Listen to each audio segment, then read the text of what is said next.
Hi everybody, Mark Adams from the Mark Adams School of Woodworking. Glad you're back. We have this great opportunity this year to take time and interview some of these people who teach for us that literally have helped our program become what it is today. And today it's my privilege and my honor to introduce Grit Laskin.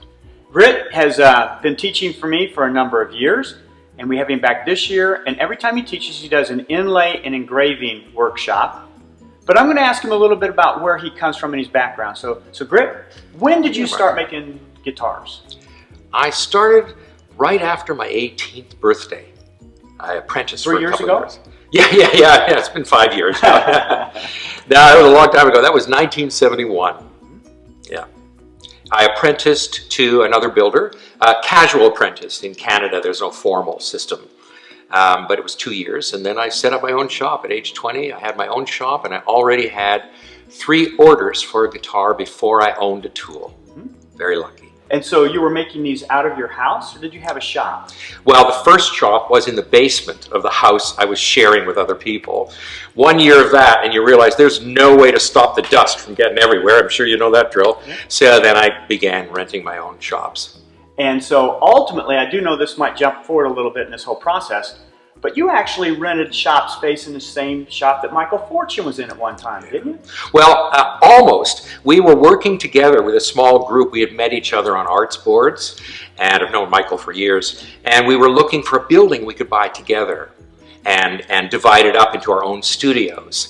And when we were looking at that moment, prices were going crazy in Toronto. We gave up, and Michael eventually then left town, decided he needed a size of space he couldn't even find in the city anymore. And then 2 years later, during the recession of the early 90s, anybody old enough to remember that, you know, when things were really bad and commercial properties weren't on the market, we saw our favorite building back on the market. Some poor guy stuck in his own personal problem, and he had to sell it when nobody else was buying but us artsy-fartsy owner-occupiers. And we picked up a great old, century-old industrial building, restored it, and it was actually Michael who spotted it for sale and gave us a heads up. Hey guys, that building we loved, for some reason it's back on the market. Go for it. That was Michael. And so that's where it started. So you moved into a building. Yeah. Your guitar making obviously started to take off, and you started to make a lot more. Yeah. The thing that I think is so great about your work is not only the guitar, the sound of the guitar, the fact that you're a singer, that you own your own recording label, but then of course you're engraving. So let me back up and take some of those step by step. Sure. I think what's really interesting about the development of your guitars is they are world class, absolutely world class. They are played by players all over the world. Indeed. But you've also done some very innovative things with your guitars that are yours, that you innovated, that now we see across the board in almost every guitar maker. Yeah. Can you tell me about one or two of those ideas that you've incorporated into the guitar? Yeah, happy to, Mark. So one of them is this you see right here, this bevel on the edge where the arm comes around. I call it the armrest. It's something to ease right shoulder strain, and also those blood feeds to hands which you overstress, which all musicians or anybody who works with their hands can sometimes overstress. It eases that. I also have one where it's against the rib cage if you sit when you play, called bevels. And now you're right, in the luthier world, the hand-built world especially, you see it everywhere, and now I have seen 2 manufacturers beginning to incorporate it. Really?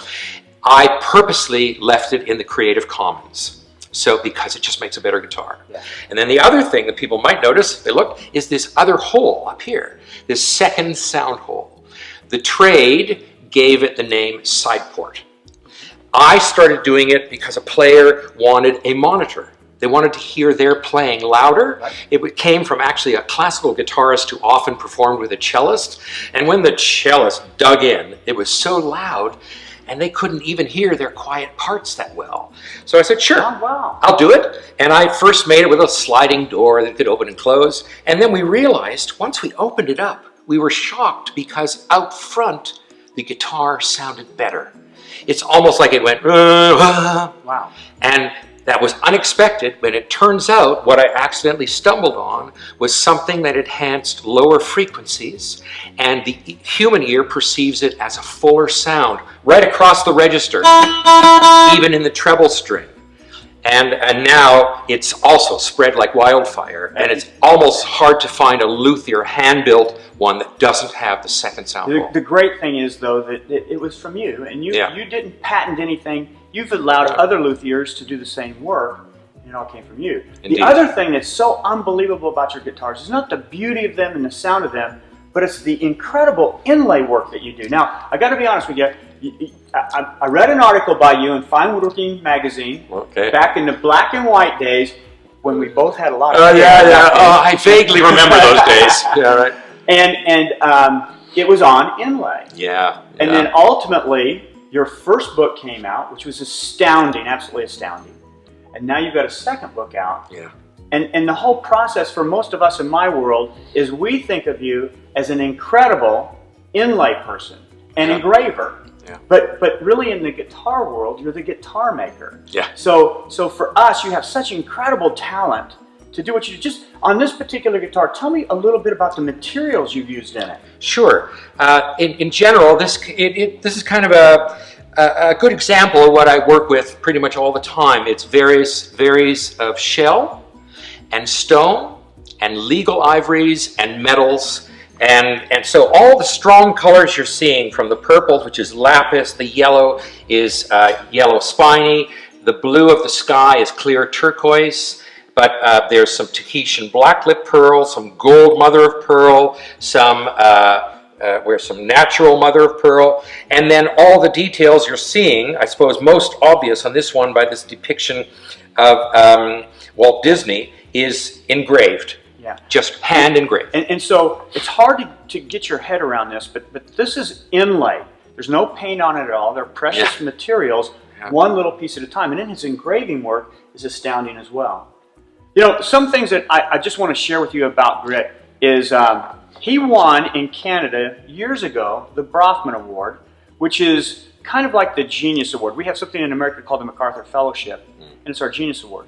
And he was a recipient of that. But one step further, a few years ago, he also won the Order of Canada, which is the highest civilian honor given in that country, and the only luthier ever to win it. Correct. And it's just absolutely remarkable that somebody in the world of craft that we know that is at that level takes time to come and spend time with us, share what he knows. He's a brilliant craftsman. He's a brilliant artist. He's a brilliant technician. He designs everything himself. He's innovative. And the only place where you get to see him is right here with us. That's true. This is the only place I regularly teach. Now, if somebody wants to learn a little bit more about you, where can they go? Do you have a web page? I do have a website, williamlaskin.com. I should mention William's my real name. Whoops, it's out. Grit's a nickname I've had since a kid, but that's another story, right? And you know what? On that other story, I feature Grit in my book, The Difference Makers, the 4th generation, and I actually tell you the story of how that nickname came about. Okay, so they'll wait for the book. But I don't know that I tell it the same way you do. I might have given it a different way. I'll get a copy and I'll read and I'll let you know. Okay. Yeah. But I love coming to this school for this guy. Yeah, well, there you go. It's wonderful to have you here, Grit. Thank you very much. Hey, stay tuned. We've got a lot more people we're going to be interviewing this summer. Love to have you back. Hey, so anyway, I'm going to